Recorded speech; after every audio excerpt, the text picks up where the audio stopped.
When my ex's mother called and asked if I still knew how to fix a fence, I should have said no. Not because I couldn't. I could fix a fence. I could fix a gate, a porch step, a leaking hose bib, a loose cabinet hinge, and half the things people ignored until they became expensive. What I could not fix was the strange feeling I got when I saw her name on my phone after 10 months of silence. Diane Whitaker, my ex-girlfriend's mother, the woman who used to hand me coffee when I came over too early to help Lauren move furniture she had bought without measuring the hallway. The woman who noticed when I was tired before Lauren did. The woman who once told me quietly while Lauren was upstairs getting ready for dinner. "You're a good man, Caleb. Don't let anyone make that feel small." I had thought about that sentence more times than I should have. My name is Caleb Reed. I was 34, a project supervisor for a small home renovation company outside in Asheville, and I had spent most of the past year learning that being easy to count on did not mean people would count you correctly. Lauren and I had dated for almost 3 years. It ended on a Sunday afternoon in her apartment with two half-packed suitcases, a cold coffee on the counter, and her saying, "I don't think this is going anywhere." I remember looking around at the shelves I had installed for her, the dining table I had assembled, the framed print I had helped her hang after she changed her mind 3 times about the height. "Going where?" I asked. She sighed like the question proved her point. "I don't know, Caleb. Somewhere. You're sweet, but everything with you feels so settled." Settled. She said it like a diagnosis. I didn't yell. I didn't beg. I didn't perform some dramatic last stand. I packed the tools I had left under her sink, carried them to my truck, and drove home with the radio off. 2 months later, I heard she had moved to Atlanta for a marketing job.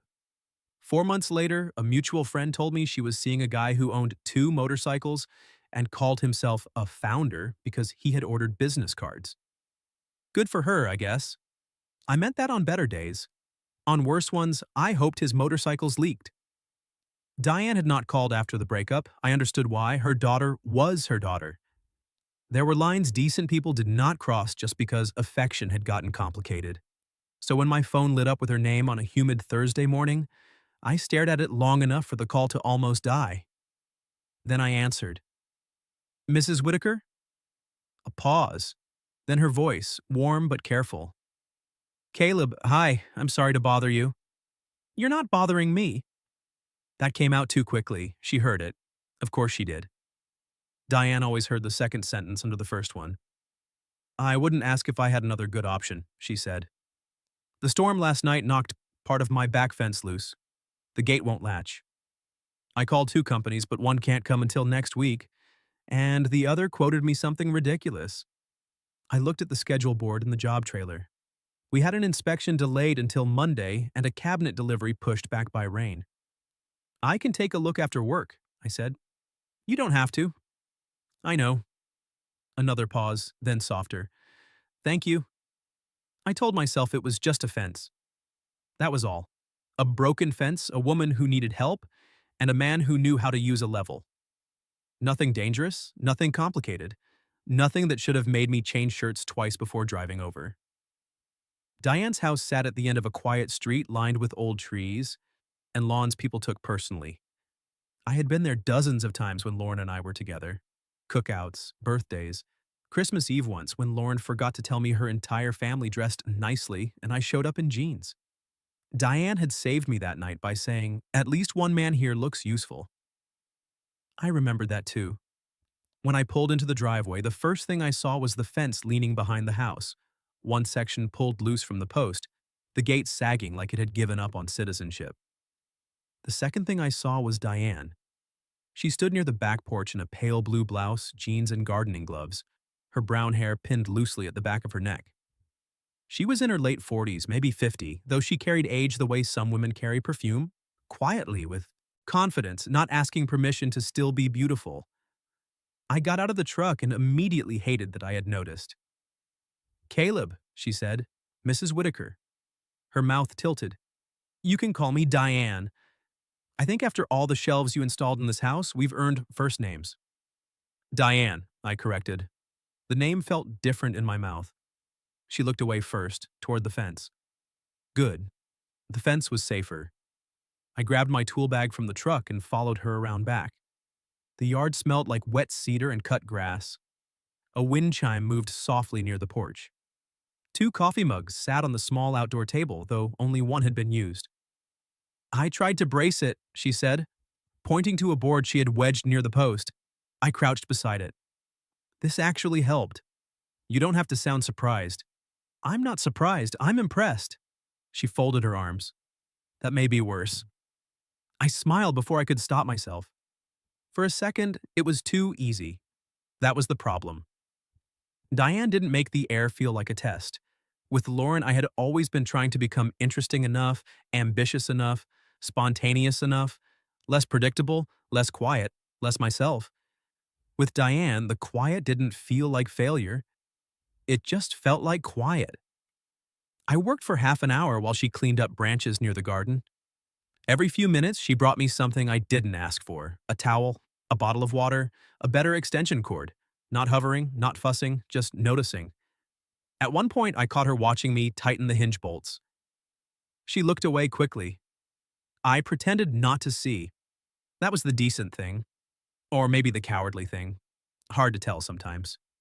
"You've been well?" she asked. I kept my eyes on the latch. Mostly. That means no. That means mostly. She laughed softly. I looked up. Bad idea. She was standing close enough now that I could see the faint sunlines near her eyes, the flower-colored smudge of dried paint on one wrist, the way her expression softened when she wasn't guarding it. "I heard Lauren moved," I said, because apparently I wanted to ruin my own afternoon. Diane's face changed just a little. "Yes, Atlanta." "How's she doing?" "She's Lauren," Diane said. That answer carried more than it said. I stood and wiped my hands on a rag. "That bad?" "No, not bad." She looked toward the fence. "She's chasing what she thinks she wants." "And what's that?" Diane's eyes came back to mine. "Something that never asks her to sit still long enough to know herself." The words landed quietly. Too quietly. I looked down first. The gate swung better now, but the latch still needed adjusting. I needed another 20 minutes. Maybe 30 if I worked slowly, which I was trying not to admit I wanted to do. Diane stepped onto the porch and pulled off her gloves. "Finish the fence," she said, "and I'll make lunch." I froze with one hand on the latch. Not because the sentence was improper, it wasn't. It was simple, domestic, almost innocent. But something about the way she said it, not flirtatious exactly, not bold, not careless, made the whole yard feel warmer. Like she wasn't only offering food, like she was asking me to stay a little longer. I turned toward her. She held my gaze for half a second too long. Then she looked down at the gloves in her hand. "You don't have to," she added. There it was. The line decent people draw after saying something they maybe meant too much. I should have said I had another job. I should have packed up after the latch worked and driven away with the radio on. Instead, I looked at the crooked gate, then back at her. "I can finish it," I said. Diane nodded once. And the small smile she tried to hide was the first thing that made me wonder if the fence was the only thing broken enough to bring me back there. Lunch should not have felt intimate. It was a sandwich. Turkey, tomato, sharp cheddar, toasted bread, mustard on the side because Diane remembered I didn't like it spread too thick. That detail bothered me more than it should have. Not because it was romantic, because it was remembered. Lauren used to forget small things, and then call them small, because that made forgetting them less expensive. Diane remembered them quietly without making a speech out of it. I washed my hands at the kitchen sink while she moved around behind me, opening cabinets, setting plates on the counter, pouring iced tea into 2 glasses. The house looked almost the same as it had when Lauren and I were together. Same yellow curtains over the window, same ceramic bowl near the door where everyone dropped keys. Same old radio on the shelf above the stove. But without Lauren's constant motion, the place felt different.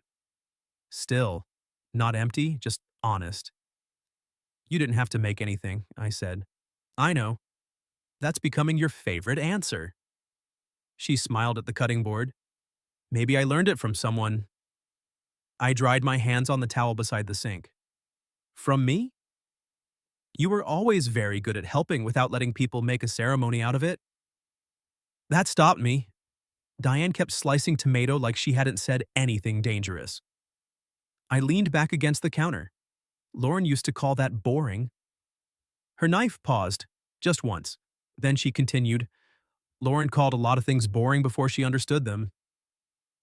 There it was again. That quiet way Diane had of saying something gentle and devastating at the same time. I should have let it pass. Instead, I asked, Did she talk about me after we broke up? Diane set the knife down, not dramatically, carefully. Yes. That was all, enough to make my stomach tighten. I looked toward the back window where the repaired gate stood almost straight now.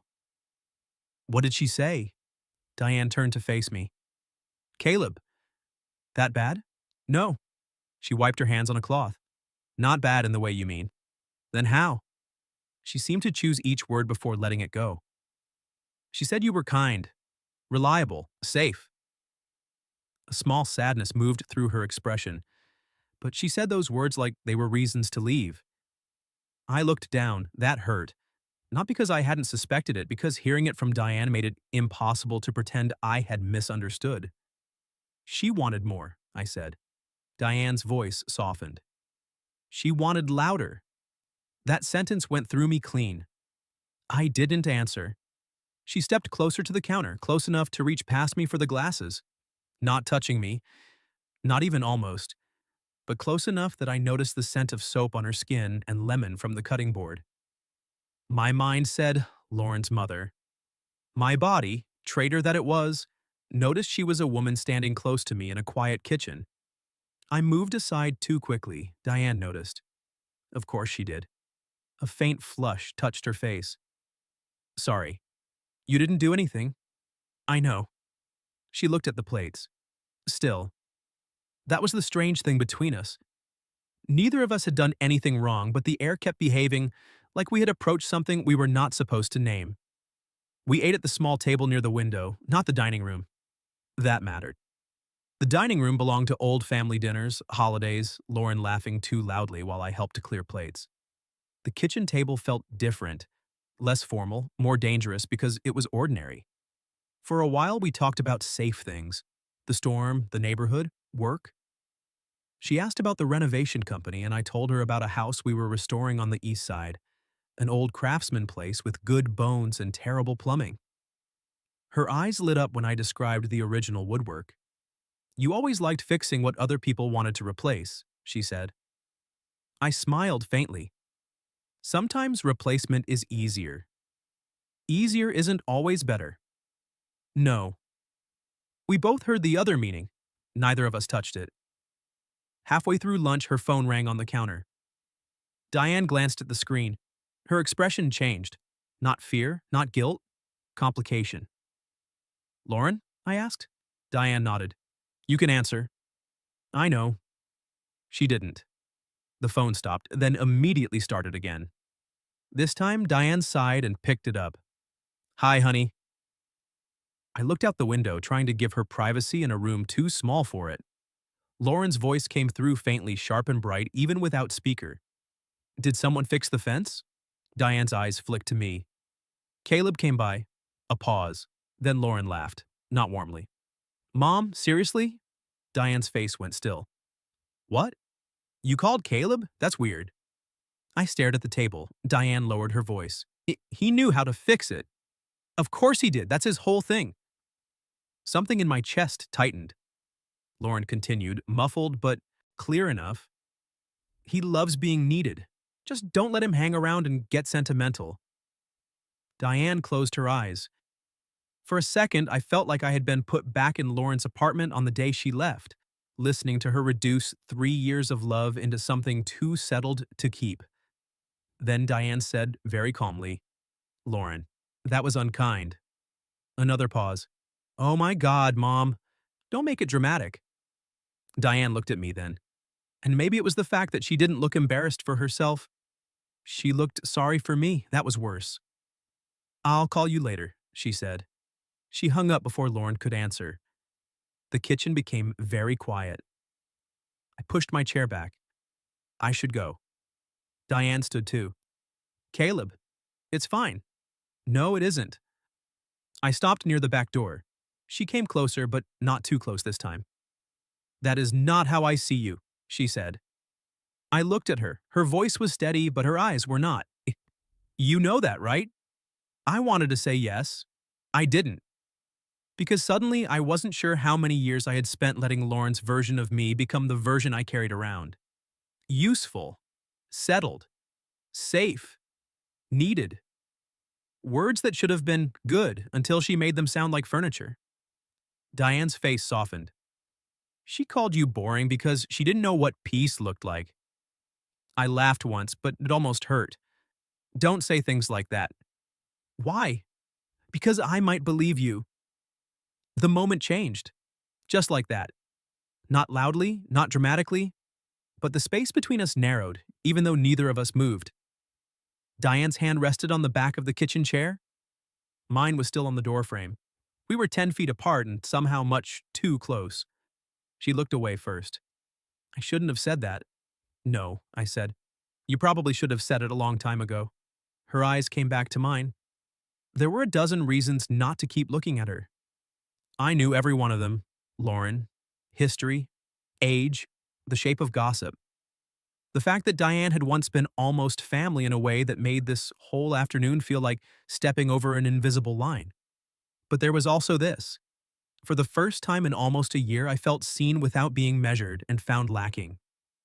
I opened the door.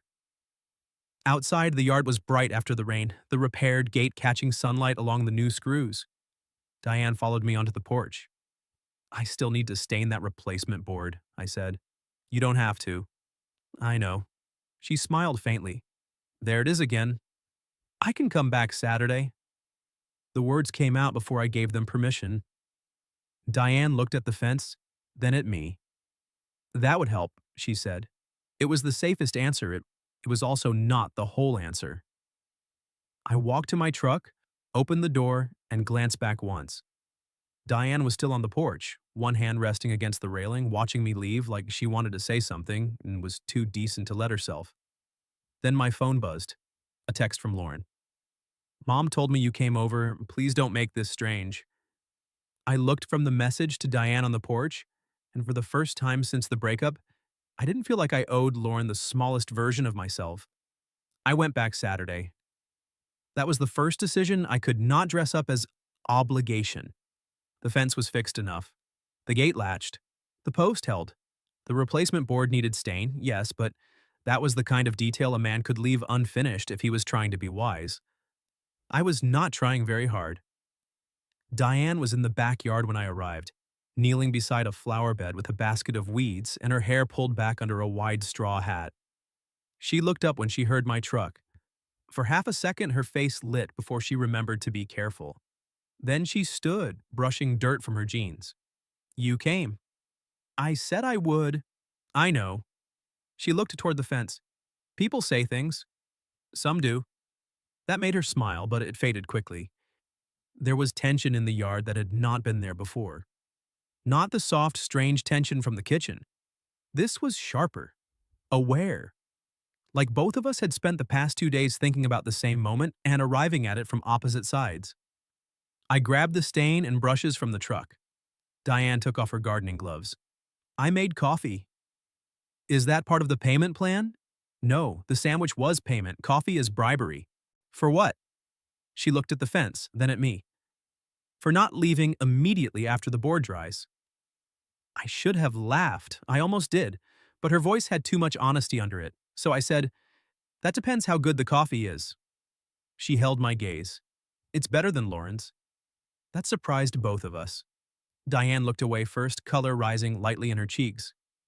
I shouldn't compare. No, I said, opening the stain can, but you're not wrong. For the next hour, I worked on the fence while she moved around the yard, deadheading roses, carrying clippings, pretending to stay busy.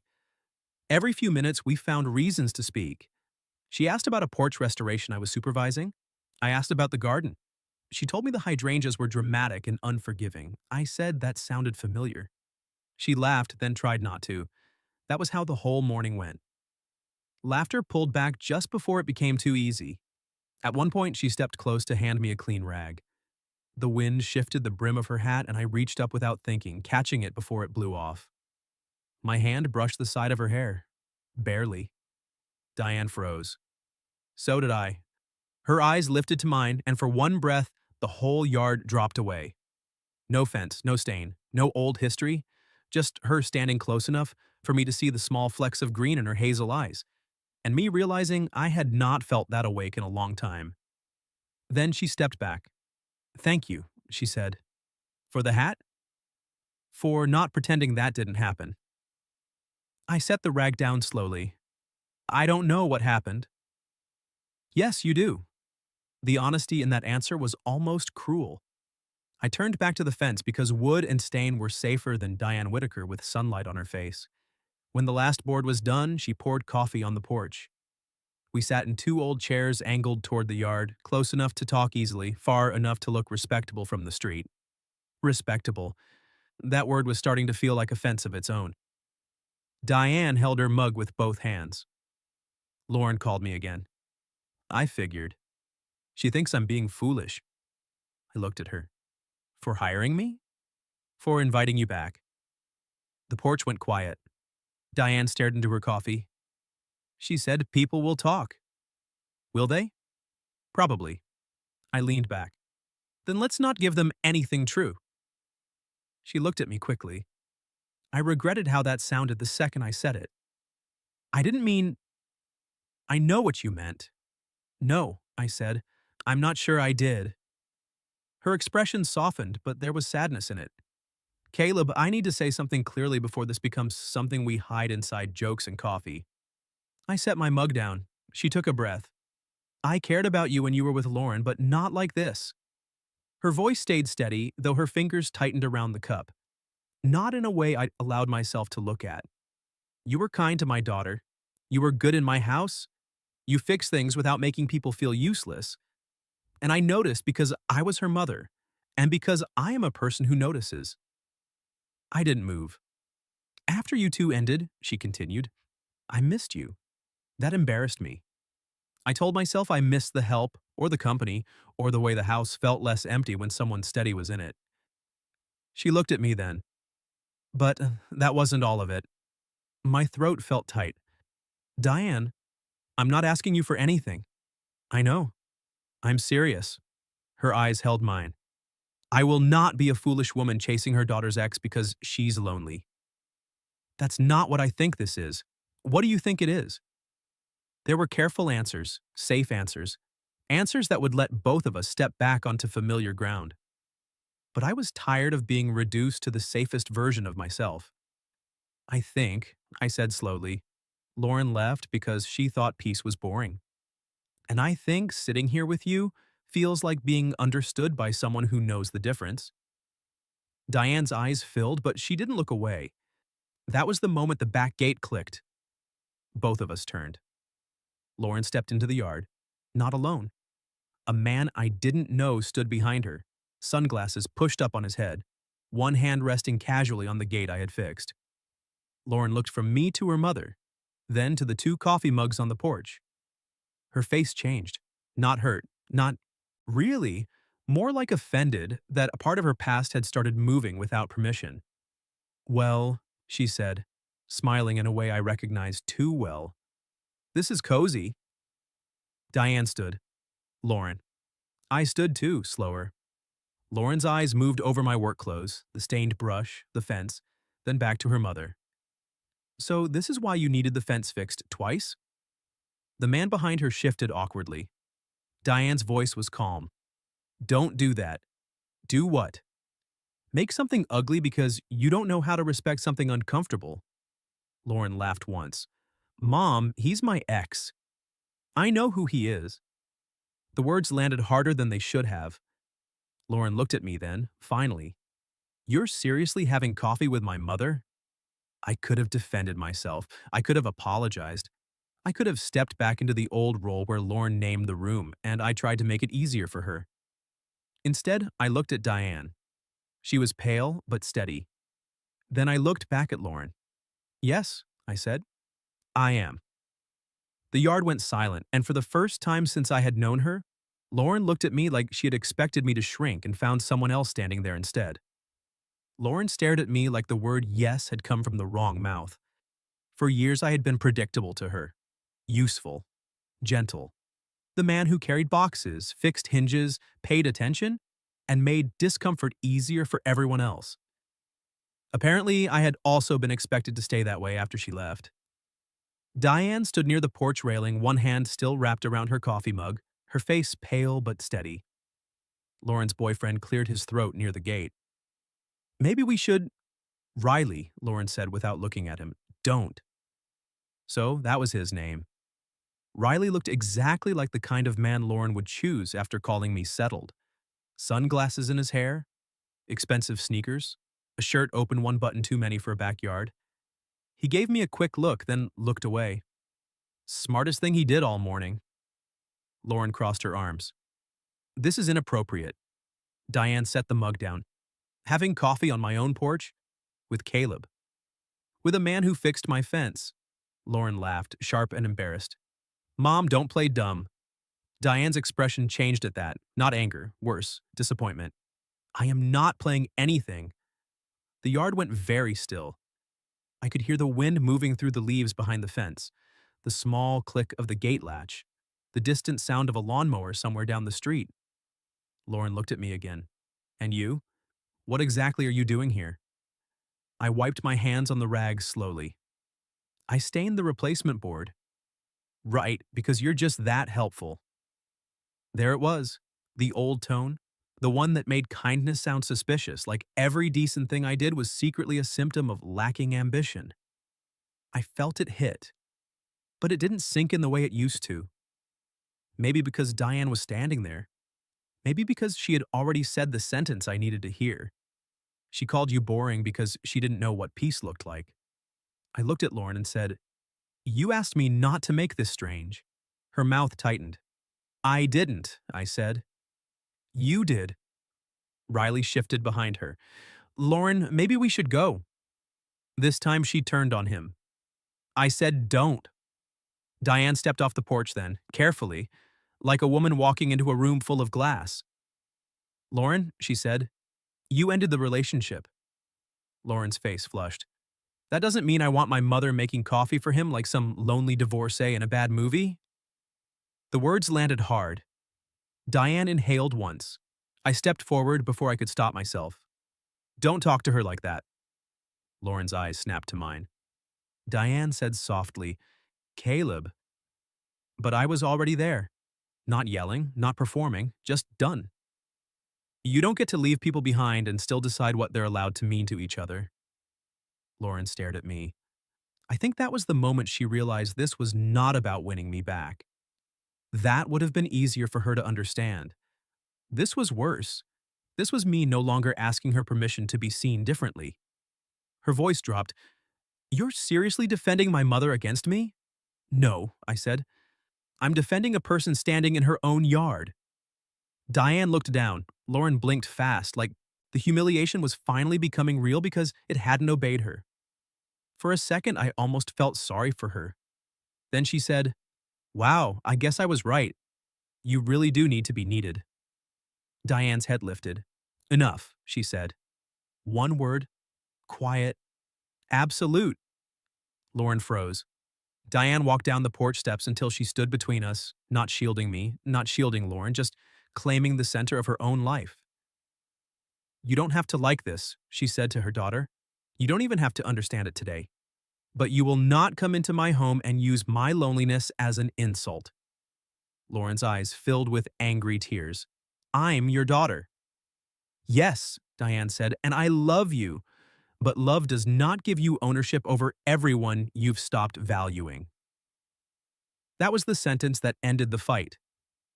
Lauren looked from her mother to me, then back again. For once, she had no clever dismissal ready. Riley opened the gate gently. Come on. This time she let him guide her out. At the gate, she stopped and looked back. This is going to look terrible. Diane's voice was tired now. Then maybe people should learn to look longer. Lauren left. The gate clicked shut behind her. For a while, neither of us moved. Then Diane turned away and walked into the kitchen. I stayed in the yard for maybe 10 seconds, staring at the boards I had stained, the clean line of the gate, the thing I had fixed while everything else came apart. Then I followed. Diane stood at the sink, gripping the counter with both hands. I'm sorry, she said without turning up. For what? For putting you in that? You didn't. She's my daughter. I know. And you're her ex. I know that too. She turned then. Her eyes were wet, but her voice was steady. This cannot be something that happens because Lauren hurt your pride. It isn't. You need to be sure. I am. No. She stepped closer, and the kitchen felt smaller than it had at lunch. You need to be sure because if this is only about being seen after being dismissed, then I am not the woman you want. I am just the first person who handed back the part of you she made you doubt. That was the most Diane thing she could have said.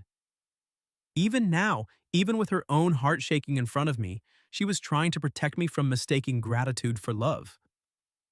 I looked at her. Really looked.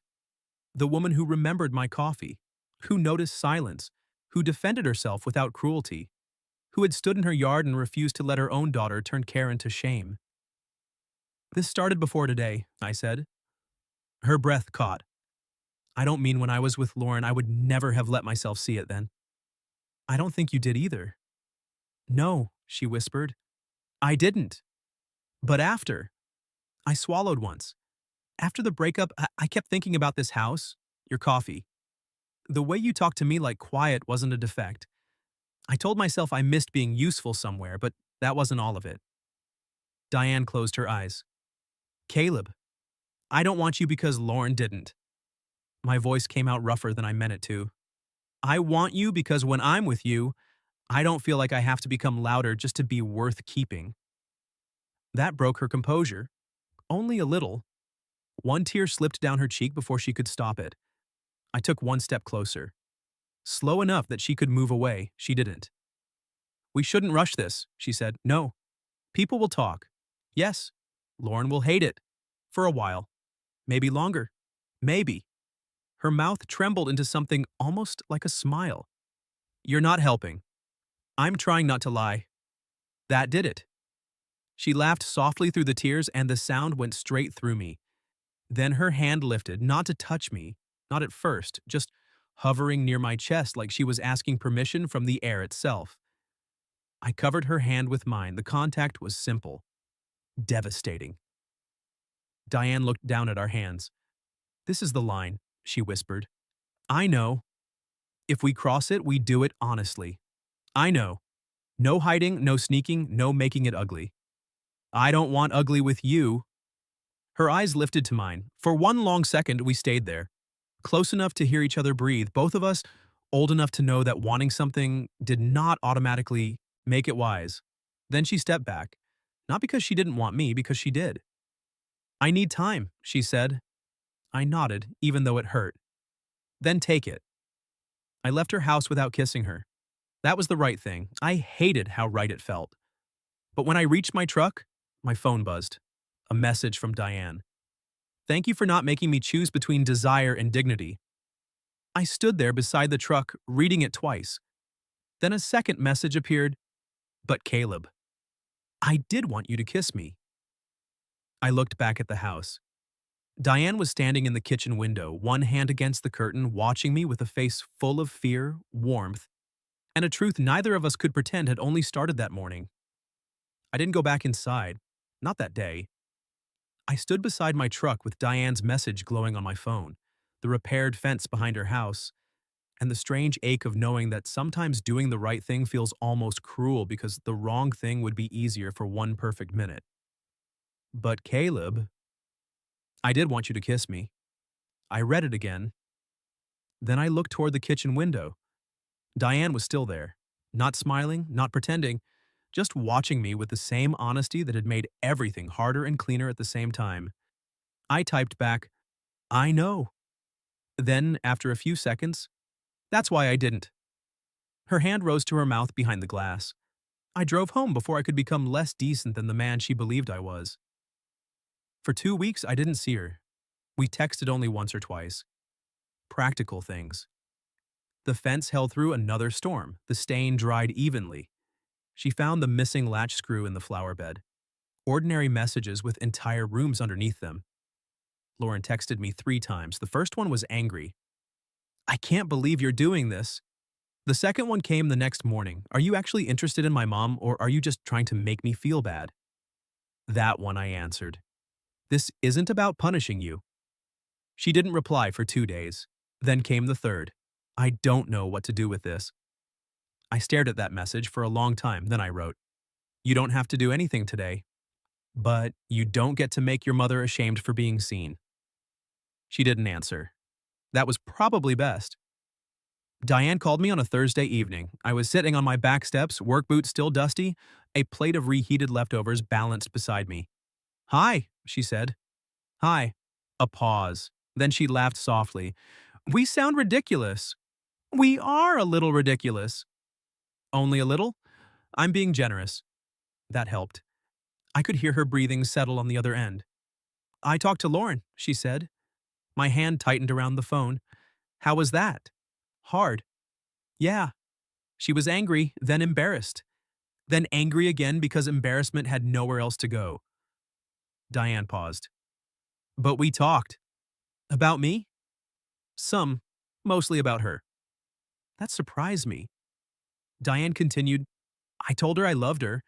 I told her that would never change, and then I told her she does not get to treat people as possessions after she has chosen to release them." I closed my eyes. "That must have been difficult." "It was." Her voice softened. "But necessary." The next Saturday, Diane asked me to meet her for coffee. Not at her house, not mine. A small place downtown with bright windows, loud espresso machines, and no history attached to the chairs. She arrived before me, wearing a green dress and a denim jacket, hair loose around her shoulders. She looked nervous. That made me less nervous somehow. I sat across from her. No fence, no porch, no daughter walking through a gate. Just us. "I need to know something," she said. "Okay. If this happens, it cannot be because I made you feel valued after Lauren didn't." I nodded slowly. "I've thought about that. And? And I think being valued is part of why I noticed you." I looked at her directly. "But it isn't why I want to keep noticing." Her eyes softened. I continued because she deserved the whole answer. "I like how quiet feels around you. I like that you remember things without using them to prove anything. I like that you don't confuse steady with dull. I like the way you tell the truth gently until someone needs it plain." I smiled a little, as I like that your coffee is better than your daughter's. Diane looked down, smiling despite herself. "That last part was the clincher?" "Obviously."